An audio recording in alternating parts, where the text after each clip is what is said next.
Welcome to video 2 of Objection Handling Level 2. In today's video, we're going to discuss the first 2 steps of becoming an obstacle remover. All right, let's take a moment and review what we learned in video 1. Now, we learned that there are 4 steps to sharpening your objection handling saw.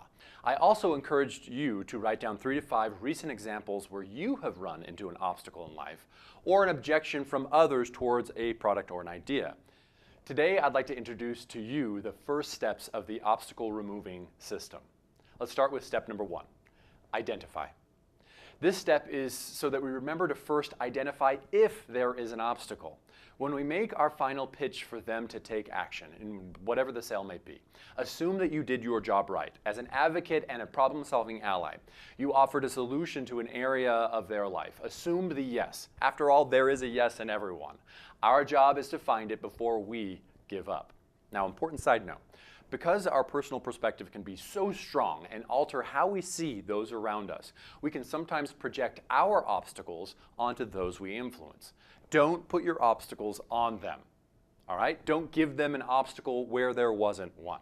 For example, hey, I'm planning to move this Saturday and I'm looking for people who are willing and able. I'm somebody who has some time to spare. And I know you're busy and I really hate to ask and it's okay if you say no. Are you free?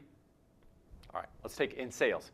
So there's all the information that you need on this product. Now, before I tell you the price, I want you to know that this is an investment, all right? I know it may seem like a lot of money at first, and I understand if it's not for you, but of course they would say no to that. I mean, you wouldn't even let them say yes.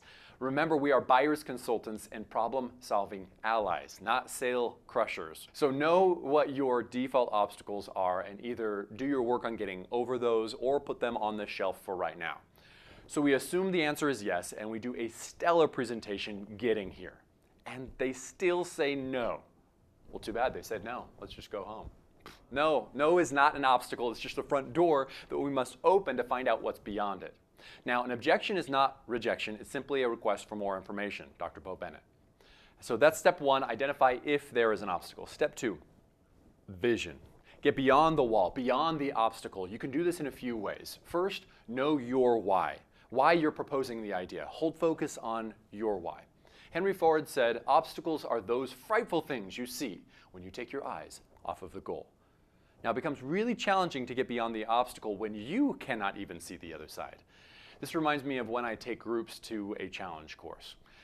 If you want to change your perspective and gain some great experience conquering huge obstacles, then go to a challenge course, a ropes course.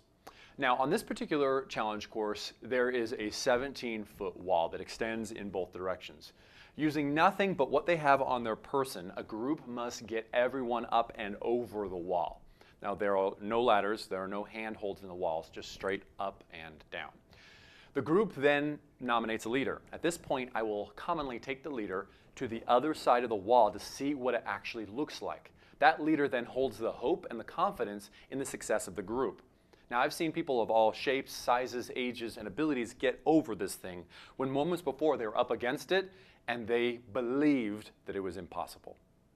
So step 2 is about knowing your why. And another strategy, get to know your prospect's why. This is a great time to really rediscover that why and remind your customer of what it is. This is another reason why it's so important to ask effective questions throughout the sales process. See Objection Handling Level 1 for more on that.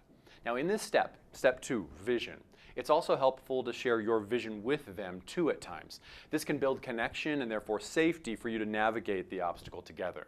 And if you're familiar with Outer Guru and the science of intuition, this is a great tool to use right here. So once we identify that there is an obstacle, we can refocus on ours and their potential in this opportunity.